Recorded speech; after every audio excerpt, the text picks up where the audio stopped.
Philippians 1, verse 9 to 12, the Bible says, "In this I pray, that your love may abound yet more and more in knowledge and in all judgment, that you may approve things that are excellent, that you may be sincere and without offense till the day of Christ, being filled with the fruits of righteousness, which are by Jesus Christ, unto the glory and praise of God.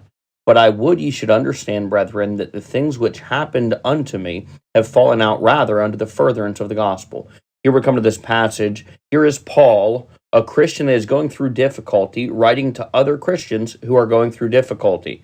And he makes the statement that all of these things are by Jesus Christ unto the glory and praise of God. And he makes this statement. He says he prays that their love and their knowledge would increase, that they would be sincere in their living. Then he turns to his own situation and he says that everything he is enduring is really benefiting both him and the work of the gospel.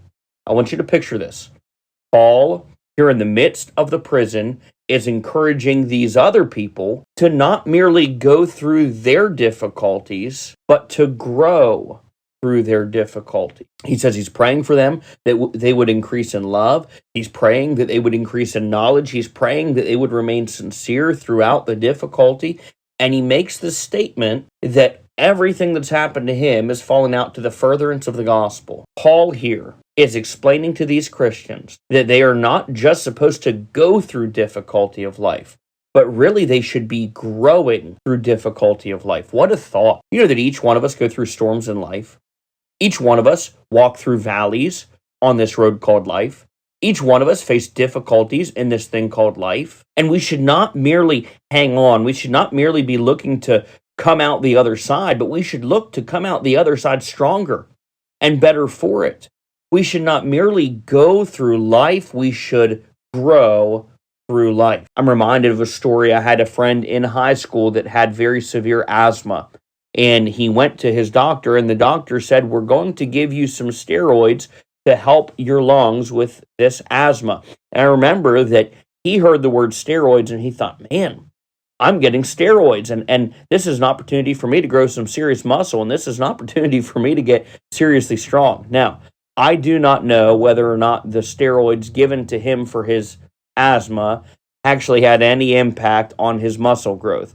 But I'll tell you, because he thought that it would, what he decided to do is to work out every day. He decided to lift heavier than he had before. He decided to attempt things that he had not previously tried to attempt. And I don't know if any of it had to actually do with the steroids, but by the time he was done with his steroid treatments for his asthma, the man had seriously bulked up. And by the end of it, he was the strongest man in our high school. What happened?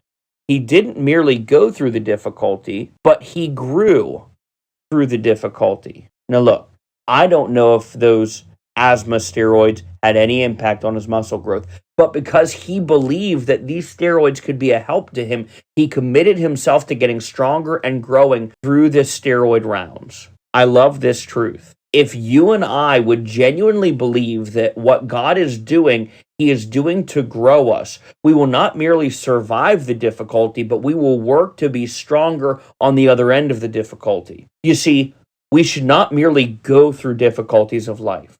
We should grow through the difficulties of life. Maybe it's family problems that you face. Let's not merely survive them.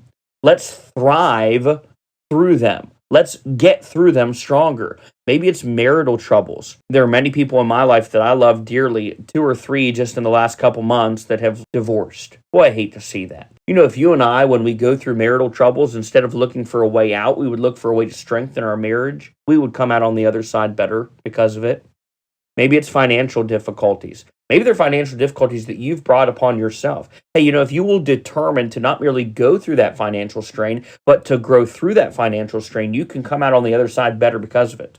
Maybe it's personal struggles.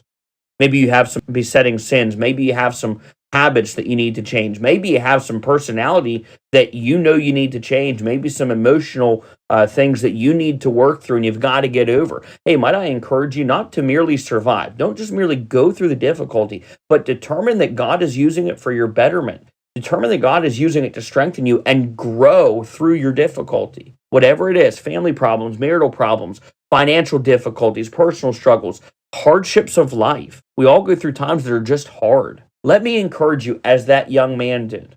Let me encourage you, as the Apostle Paul did, to determine to say, I'm not just going to go through the trials of life, but I'm going to grow through the trials of life, knowing that this trial is placed here to strengthen me and bring about a better result in my life. Might I encourage you today?